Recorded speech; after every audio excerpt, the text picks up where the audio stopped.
unlocking my fastest half marathon time in 7 years.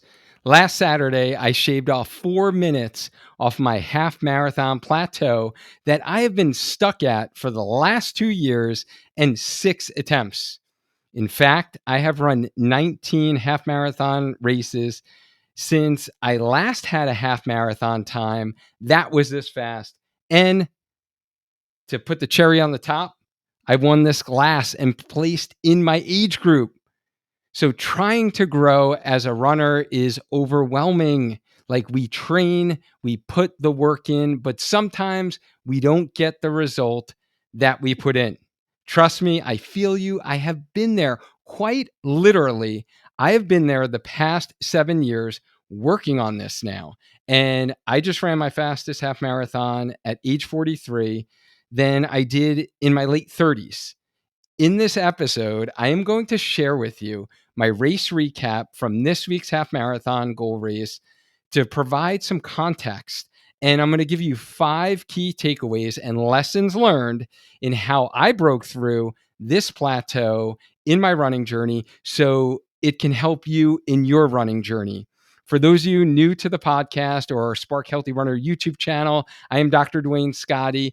I am a running physical therapist and coach, host of the Healthy Runner podcast, and I get the privilege to lead an amazing team of coaches at Spark Healthy Runner, where we help you get stronger, get faster, so you can enjoy lifelong injury-free running. And thank you for being here, and thank you for continuing to support the podcast. And at the time of this recording, guys, I actually just checked this out on Apple Podcast. We have 197 reviews on Apple Podcasts. So my question to you is, who is going to be lucky number 200? I am still like absolutely floored that our podcast remains a staple top 30 running podcast on the charts, really ever since its inception, honestly. And because it is so niche specific, focusing on health of a runner and enjoying like lifelong running. And it's not so much a personality podcast, because trust me, you're not tuning in for my personality. And it's not one that interviews like all the pros. I'm just here going through my running journey, sharing how we can do this the right way with training tips and to keep us healthy, so we can do this for a really, really long time. I know that's my goal, and I know for many of you, it's your goal as well. So I appreciate all the support, and I thank you in advance for considering dropping a rating and review on Apple Podcast, as I read all of them. And honestly, truly, it's like one of the best parts of my day, because I love helping the runners who are in our coaching community. And I love hearing about their wins, like my client Danielle last weekend, who crushed her first ever marathon in San Diego at the Rock and Roll Marathon. Shout out to you, Danielle. Danielle is just amazing. She was a COVID Peloton runner, only treadmill runner, and really learned the strategies to get over her knee pain and actually start running outside, and ran a half marathon, and then went on to go and run her first marathon. So I am truly like so proud of her. Just amazing accomplishment. But I also love hearing from you, the listener, who I don't know on a personal basis, but I just get so overjoyed knowing that the content that we share on this podcast is actually helping you learn and grow in your running journey. So I just love reading your running journeys when you do drop a rating or review. So thank you in advance for considering being our 200th review on the show. So let's get into this last weekend. Oh my goodness. Oh my goodness. This was the Hamden Fast Half Marathon, the inaugural Hamden Fast Half Marathon. They always have a 5K that is done on an annual basis. It's the first time they've done a half marathon. I ran a half marathon last year during this week at the same exact day, same exact time.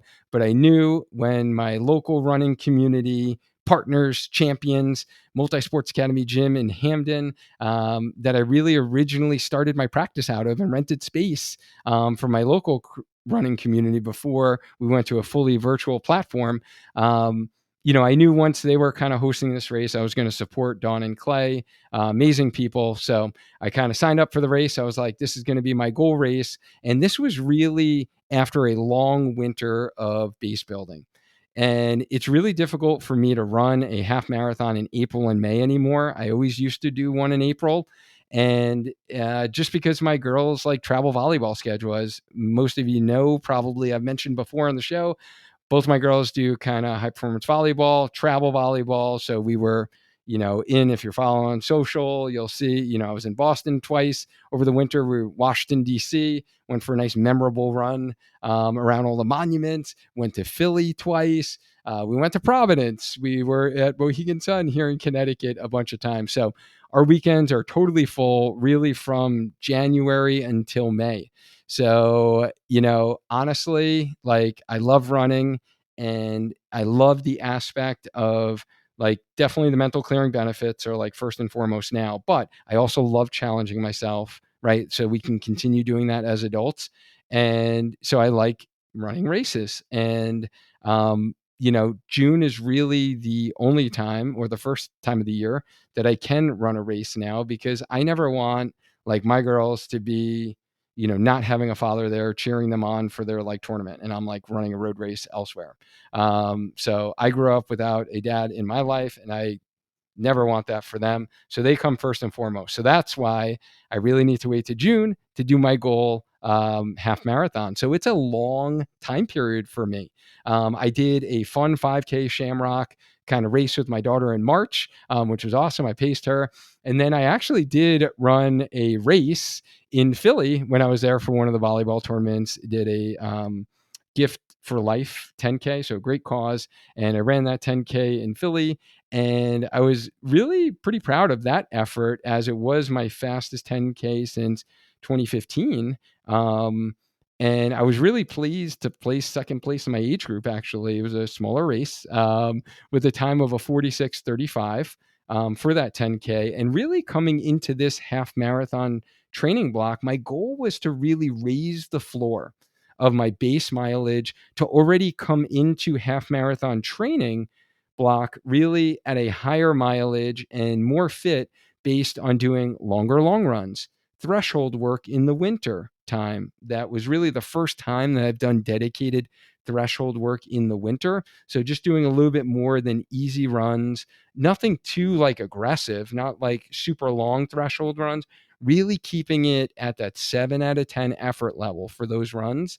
And, really before getting into half marathon specific training, and then also adding in once a week of strides. So that was really like the big difference in my winter base building months prior to really getting into half marathon training. For those that have followed along on the podcast for years, I've probably done about maybe 4 or 5 of these kind of post-race analysis, usually like every 6 months. I did one last year in June, and then I did one after my marathon in the fall. And, this past winter, I should say, my gym workouts really had me doing the heaviest lifting that I've ever done in my life, quite frankly, in terms of like deadlifts, squats. We've talked about this multiple times on the podcast and how to kind of make sure you build your body up to that. And this was building on what I implemented last year at this time. If you remember, I really spoke to that. And this year it was kind of raising it to the next level, lifting heavier, less reps, and really integrating that on a consistent basis in my strength training. So that was kind of different this time around. And then my running really had me consistently running double digit long runs to really work on building that aerobic capacity.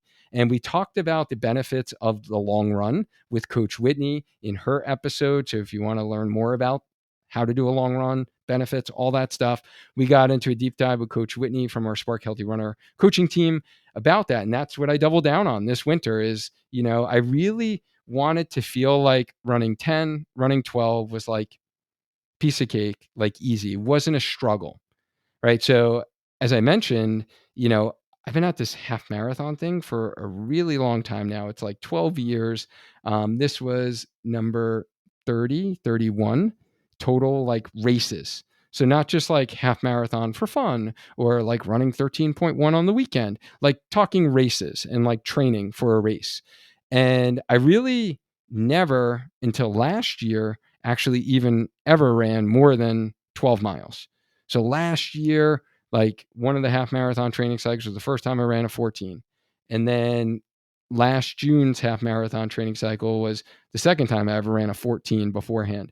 And I really wanted this training block to almost mimic somewhat of what I did in marathon training without all of the mileage or all of the harder workouts. And that was kind of my goal, right? So I made double digit long runs like a easier thing to do. And actually, I actually remember quite vividly my 12 miler I did in February while I was in DC. And it was a nice warm day. It was an amazing run. I was actually in a tank top in February, which was really weird because I live in Connecticut. And it was awesome. Like I remember that. And it wasn't this like stretch for me. It wasn't super hard in February. And I've never ever run 12 miles in February before, right? Because usually the half marathons would be in April and you'd build up. And I was following, previously before becoming a coach 3 years ago, following all the plans online and they all build up and you do a 12. And for first timers, second timers, like all of that is good and works. But when you're, again, experienced, as I've done now this past decade plus of consistent running, I really wanted to kind of see how this different form of training was. So coming into this goal race, I really completed progressive threshold, tempo specific workouts. So I kind of did that in my base building phase to really work on building my stamina, which actually progressed into, once the weather got warmer here, into hitting up the track. And I really did a hard 4-week block of repeat 800s on the track. And I would increase my reps each week and, really hit my interval paces that I wanted to hit. I also did a couple of hills after following our hill episode, right? A couple of weeks of that. So some hill specific workouts. And the goal there, like on the track stuff, was to really get my speed and leg turnover and like improve that VO2 max. And then these were the longest long runs I've ever done in half marathon training. So I did a 14 miler and then I did a 14 miler with some pace work in there, or like, as we like to call it, long run with spice. And then I did a 16 miler and then another 16 miler, which was a tough run. And it reminded me of what I did in the fall for marathon training, where I did 3 miles at marathon pace, and I repeated that for 3 reps. So there was a mile in between of a kind of recovery running, but that was definitely a hard run, that 16 miler, with some spice. And, I enjoyed it. It felt great. I gradually kind of progressed up. So just kind of giving you a little context here, and my total weekly mileage really raised up to 47 miles. And that was the longest I've ever done in my life, or the most amount of miles I've ever done in my life. Um, and this wasn't like an accident, right? Because I was just feeling good, or the weather started hitting springtime. And you know what? I'm going to do some extra miles. No, it was strategic. Like I had a plan, it was all structured out.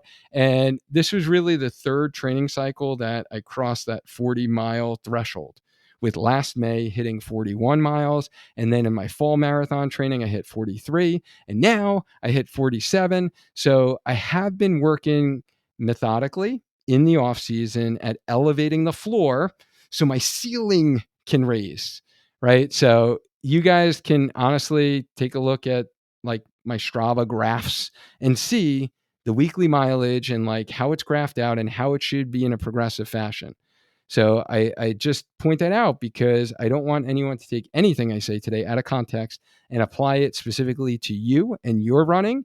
And that's why I'm trying to paint a very vivid picture of where my personal running journey is. And you can see how much of that relates to your personal running journey.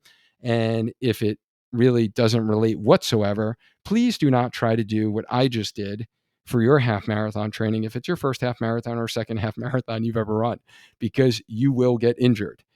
Trust me, I've seen enough injured runners where that's why I am kind of painting this picture. So let's talk goals. And this really goes back to our episode. If you guys heard our episode with Coach Carolyn Coffin in the beginning of the year in 2023, I'm not sure the episode number, but you can go back, take a look at it. We really talked about goal setting. Amazing episode. Coach Carolyn's awesome. Shout out Coach Carolyn.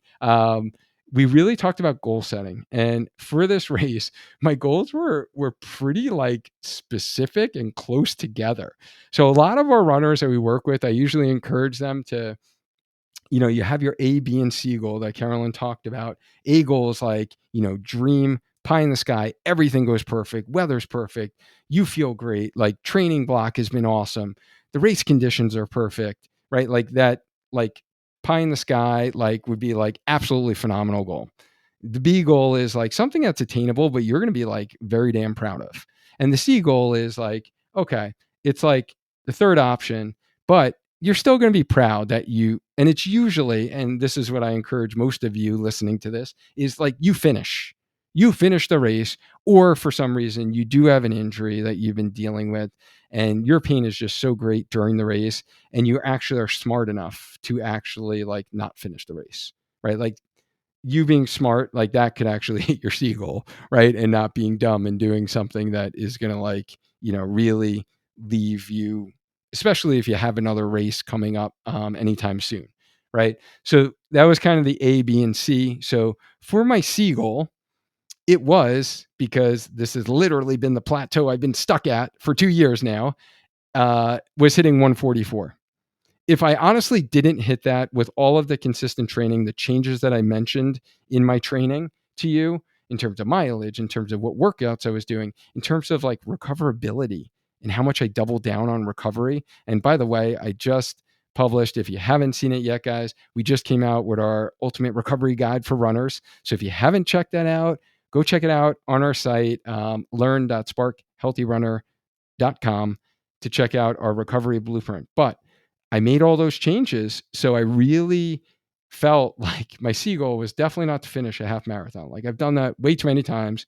I put in a structured training block, despite like my girl's crazy volleyball travel schedule that we had, despite all the other variables that were going on in my life this spring. So my seagull was like, I'm getting a 144. Like if I got anything less than that, I honestly would have been pretty pissed. So if it was 145 or above, I would have been pretty pissed.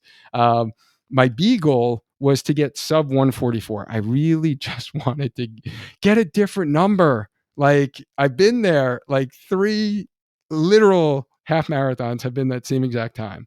The only one that wasn't was like a 146 something at Surftown, because it was a lot hotter. It was humid. So it was definitely harder race conditions to race in. But I've been kind of stuck there. So that was my B goal, is to get sub 144. And my A goal was like, all right, like what's this kind of stretch goal a little bit? Like you haven't seen this time in a really long time, right? So I was like, all right, like 140, 141 range. So that was like my A goal. So let's talk about, the race a little bit. I really enjoyed doing a little warm up. So myself and Coach Latoya on our Spark Healthy Runner team, we did a little dynamic warm up before the race, which was great. So it's great to meet our local runners within our community and just show them how we should be warming up to prime the body for go time. And I did in my, 10-minute jogging warm up. Then we did our dynamic warm up. And then I really did some strides beforehand. So I would jog around a little bit and did about 3 to 4 reps of strides. Time was getting a little close. I might have not got the 4th rep in there, but I was feeling like warmed up. And kind of heading to the start line, this race is a little unique in that the first 100 meters is actually on grass, and also the last 100 meters. So the start and the finish is on grass, which kind of freaked me out a little bit because I never ever run on grass, always on the road or a track. And I was like, all right, Dwayne, you better not like, roll your ankle. Like PT brain in me kind of came out and was like, all right, don't sprain your ankle, buddy.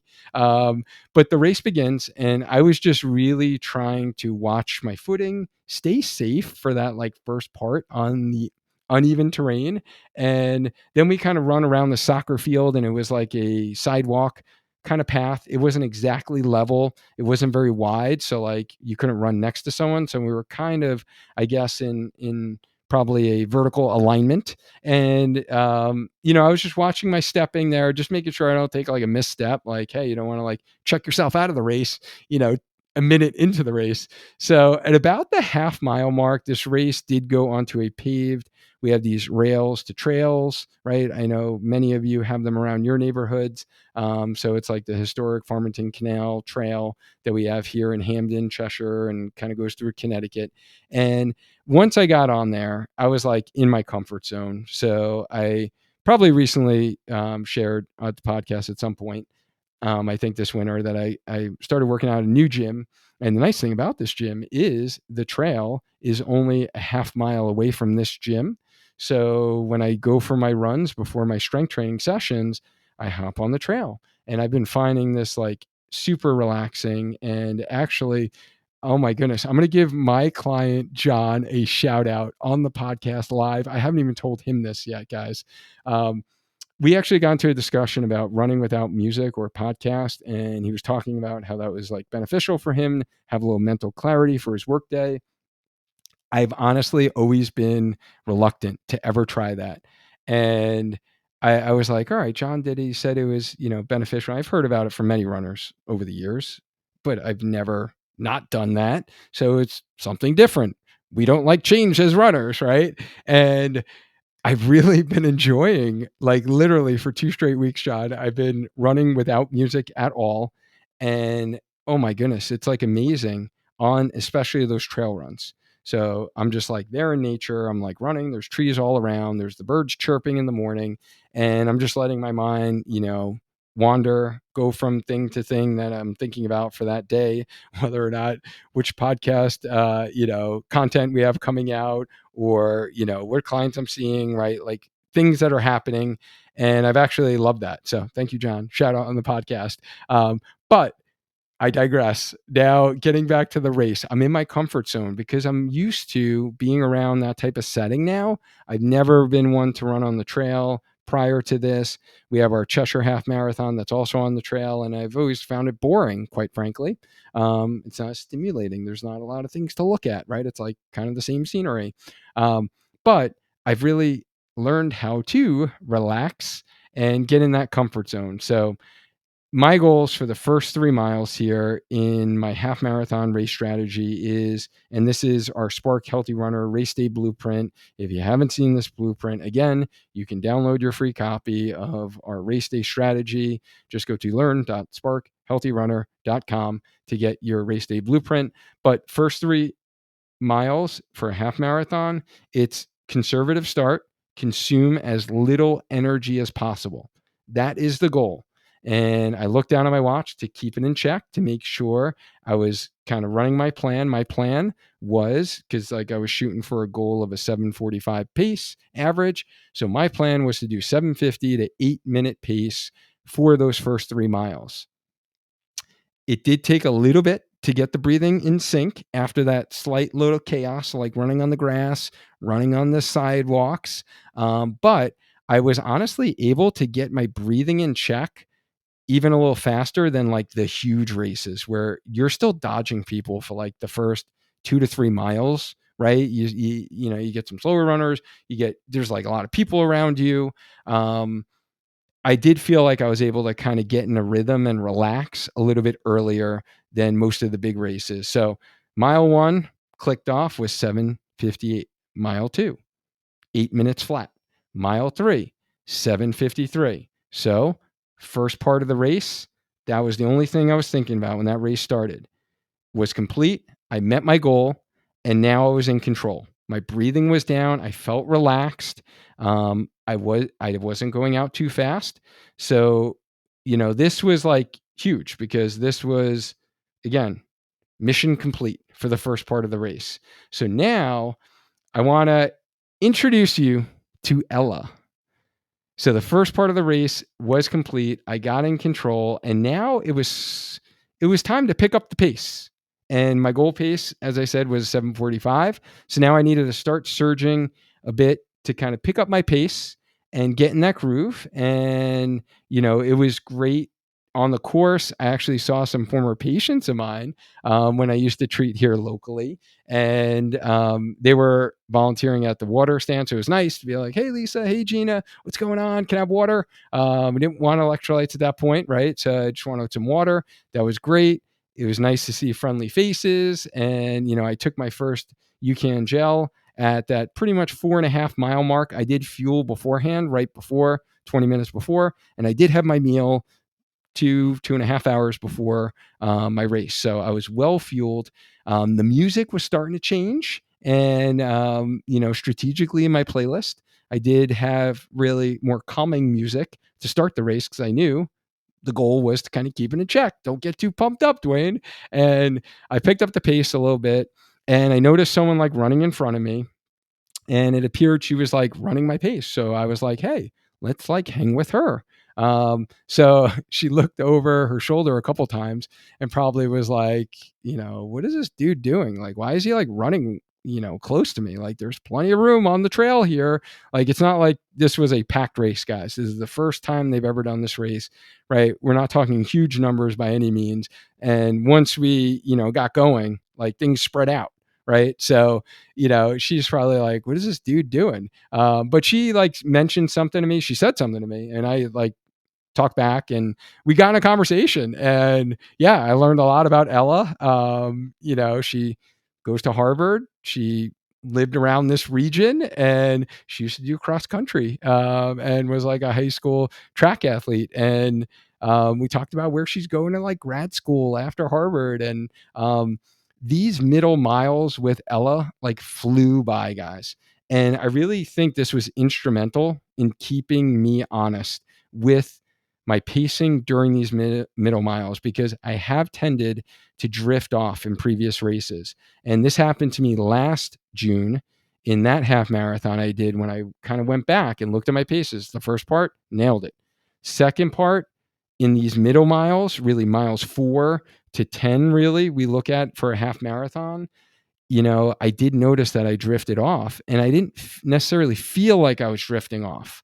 So it can get a little tough, and really honestly, running it with someone and actually like chatting with Ella throughout, like the miles were just clicking off. Like I wasn't even thinking I was in a race like obviously I knew I was in a race, but the time just like flew by. So like mile 4 was actually 7:33. Mile 5, 7:25.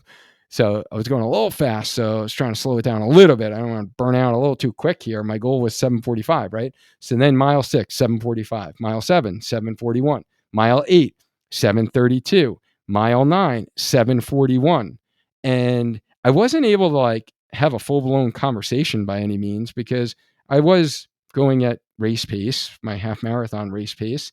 And I'm not a big talker when I run, even on my easy runs. Like I can't like have a full blown conversation. I mentioned this before in the podcast.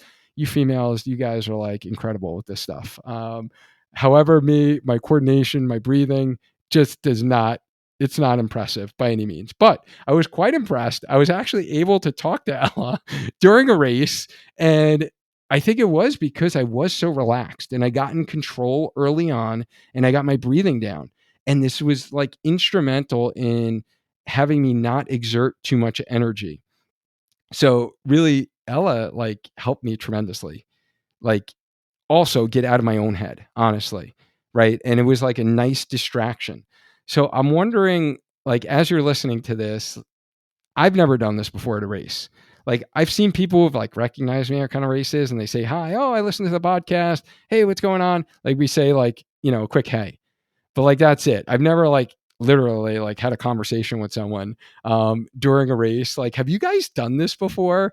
I would love to hear when you are listening to this. Reach out, send me a DM on Instagram at Spark Healthy Runner. Let me know if you've actually done this at races, and if you strategically tried to do this and like chat it up with people on like courses to just like distract your brain during the middle miles specifically, because like I think this was like super super helpful.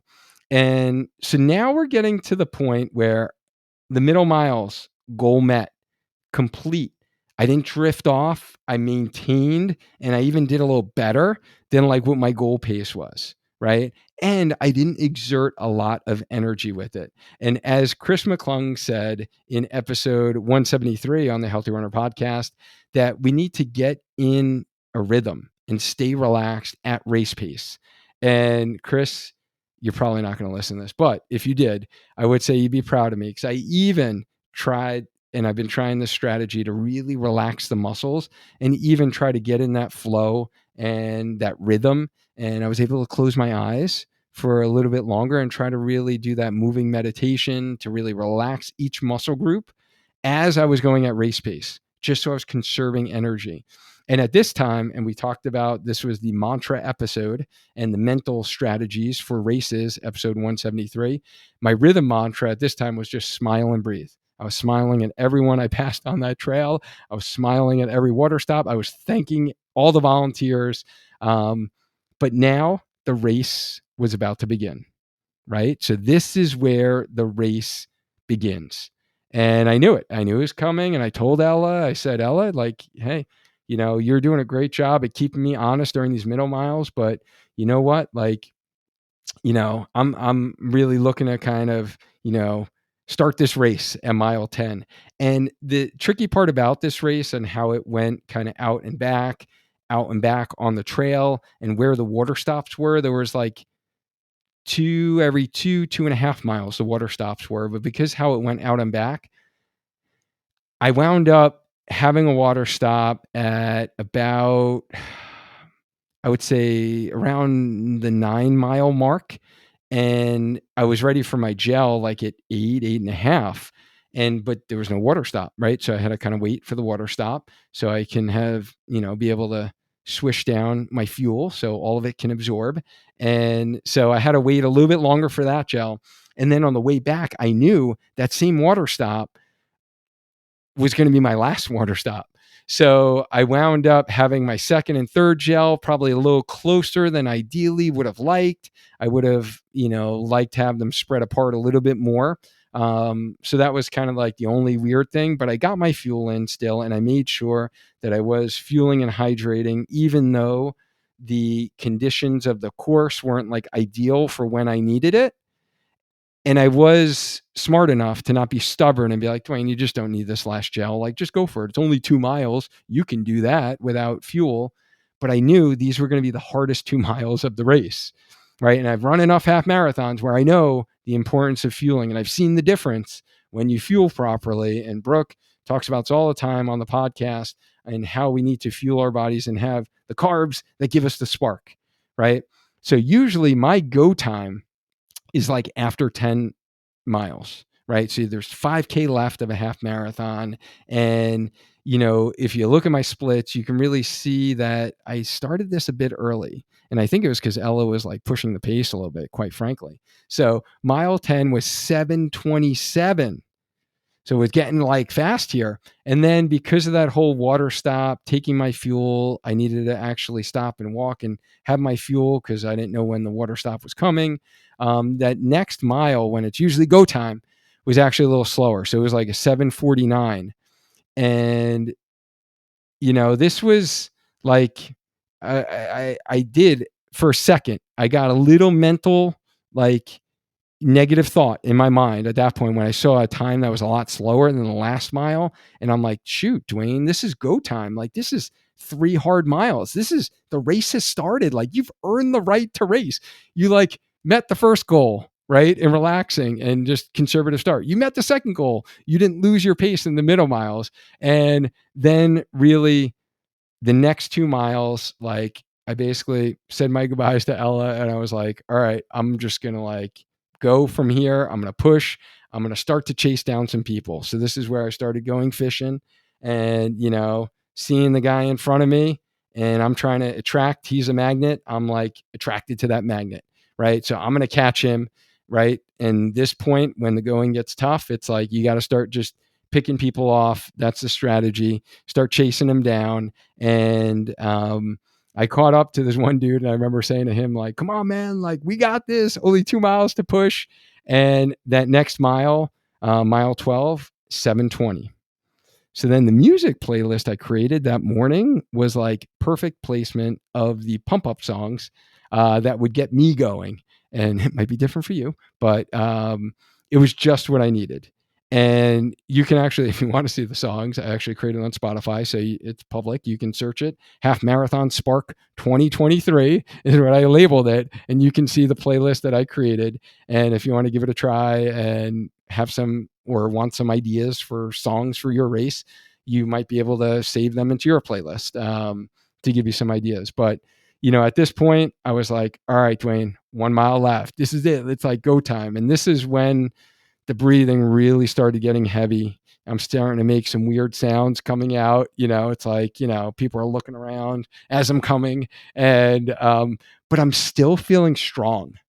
And honestly, for those of you who have been listening a while, like I was asking my mom, I was like, give me your angel wings, like take me to the finish line, mom. I felt light. I felt fast. And I felt strong, even though it was really hard. And I really didn't want to slow down. And this is where I utilized those fight mantras that Chris talked about in that episode.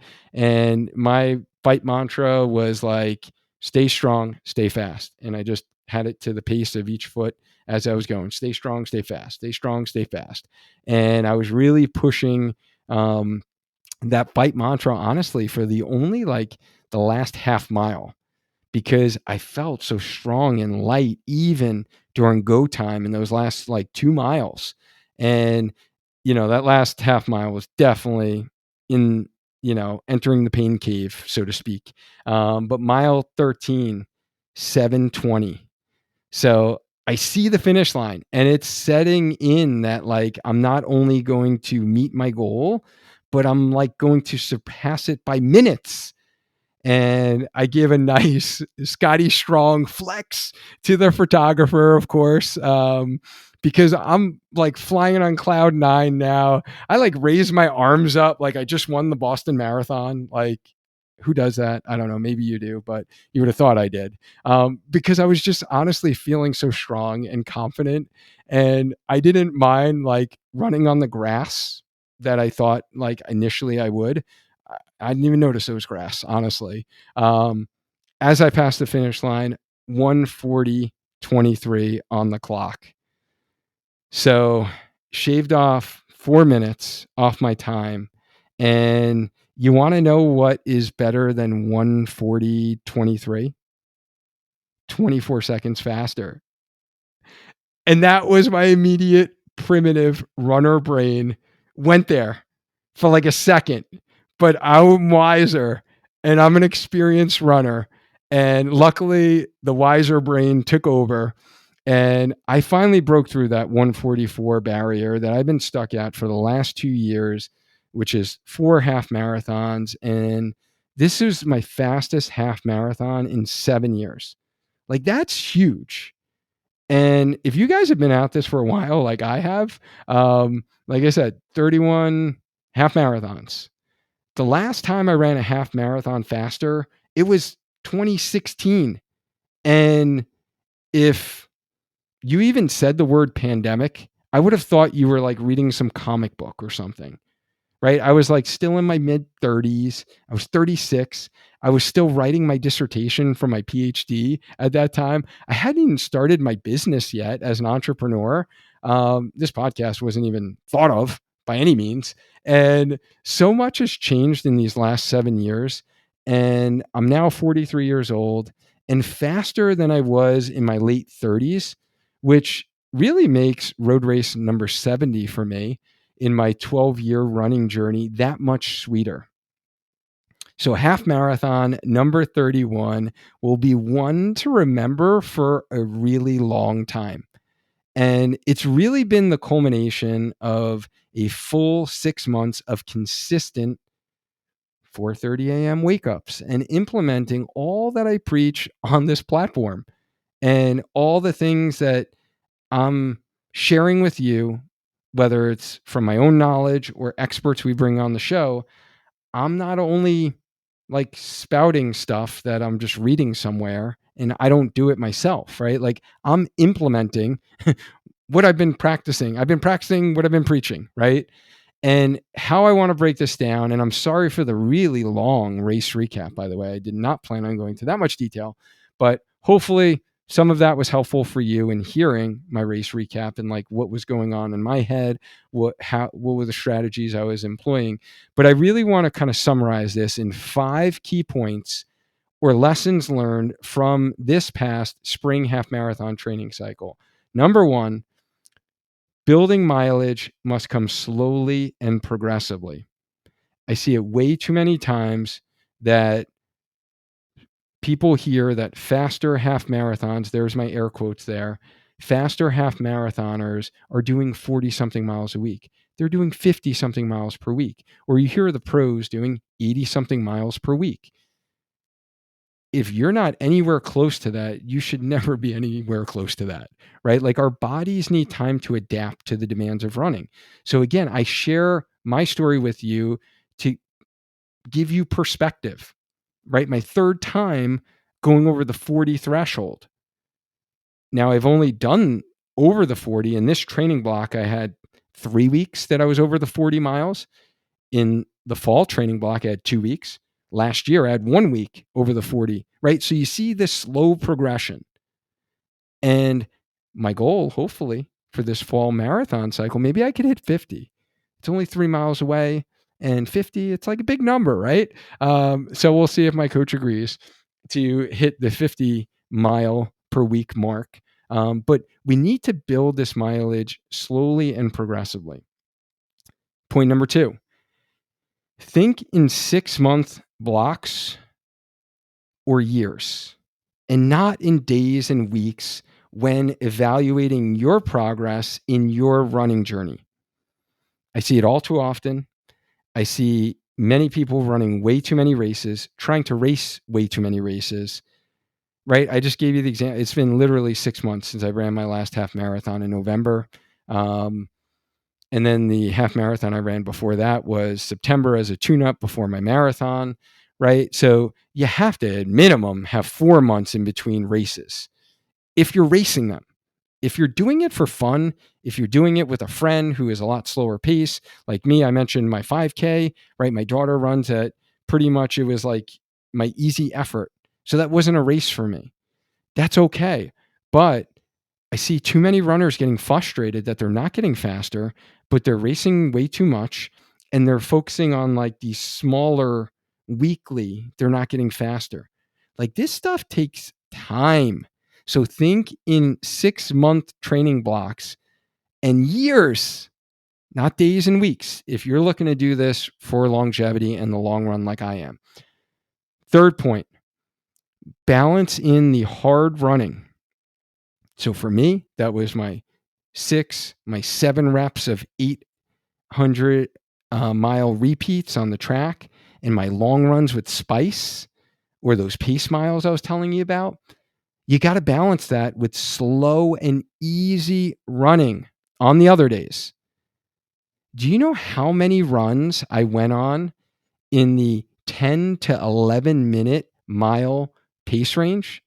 Like, I really do think you'll be surprised. You can look at my Strava. It's public. Like, go look at it. Like, you will see all of my easy runs pretty much are in the 10-minute range. You will see some in the 11 because I was going on feel and effort and how my body needed to respond after those harder runs. And that's like key to balancing staying healthy as a runner as you do harder training.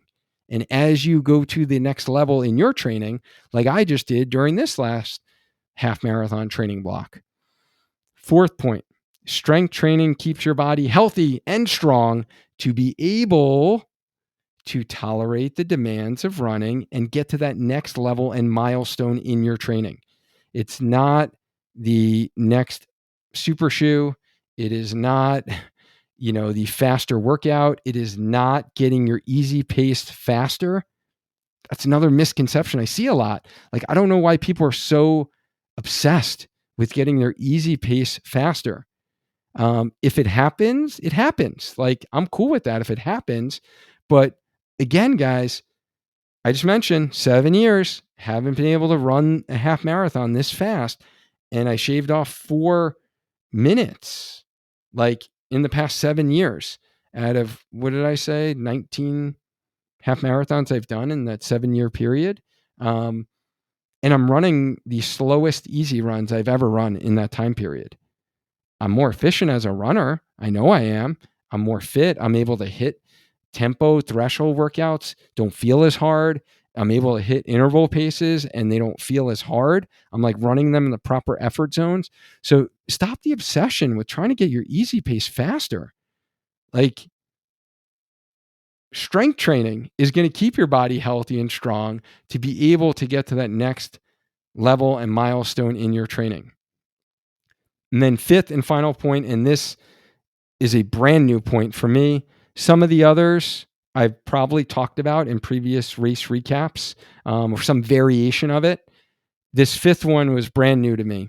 So if you're an experienced half marathoner, and I'm going to use, or let me just make the statement first. If you're an experienced half marathoner, you need to train beyond the half marathon in terms of long runs and weekly mileage. So what do I mean by that? So going by general guidelines, and this is not evidence-based whatsoever. This is the Scotty or the Spark mileage guidelines here. If you have run and raced, not just run, not a training run, not a fun run, a race at a half marathon race effort, 8+, I'm going to give you 8+ half marathons over the course of 5+ years. So if you did 8+ half marathons and you're kind of like little loopy and you did race that many in 1 year, that's not going to cut it for me. You gotta give me that consistency over a 5-year time period, okay? And you've raced 8+. That's my number I just made up there. That I think is a good gauge of who I'm really trying to target with this message. Then you really want to think about almost approaching your training like a marathon training cycle minus the really stressful 18 and 20 milers, because those are really stressful. And that's why we don't run a lot of marathons throughout the year, right? So start to consider this. If you were like me and at this plateau that I've been at, and I've run 31, right? Like half marathons, 19 in the last 7 years, and you're stuck and you keep getting the plan off the internet that's like the intermediate or the advanced half marathon training plan. And they always have you build up to 12 and maybe you do a couple 12s. Maybe you add some pace work into your 12, but you never go beyond. I found it super helpful to go beyond the 12, go beyond the 13, right? Do some 14s, maybe do some 16s, as long as your body is tolerating the training and it's not breaking down. You're not getting injuries, right? So this is a new concept for me, honestly. And most of you advanced marathoners probably already knew this concept, but I'm really speaking to a lot of the half marathoners out there that you have like no desire to be like a frequent marathoner. You don't have the time, right? You have patience, whatever the case may be. You don't think your body can handle 20 miles in training. Start to think and consider about training for your next half marathon in order to break through that plateau. Like if you were training for a marathon, making sure you stay healthy, modifying the plan as you go, and doing maybe more weekly mileage and maybe getting used to longer long runs and allowing your body to adapt to that. So that's the fifth and final key takeaway from this spring half marathon, really breakthrough. I'm going to call it breakthrough in 7 years. And I really hope, obviously none of this is, I'm sharing this with you because I'm like bragging by any means, right? Like half of you guys listening to this right now are faster than me, right? It's all relative. And the only reason I share numbers is to give you perspective at what I'm referring to. And I hope by me sharing my journey with you really either helps inspire you that you can actually get through your breakthrough and elevate your running to the next level. And as always, like I love hearing your comments, questions, connect with me. Like Instagram is definitely where I am at most frequently. So at Spark Healthy Runner, like shoot me a DM. I would love to hear from you. those of you who start to follow me on Instagram, like you're going to get a message from me. Like it's me personally reaching out to you because I love to connect with people who want to follow, learn more. I want to learn about your running journeys. And that's a little more of a two-way conversation versus the podcast, which is just like one way of me like talking at you essentially without actually you talking back at me.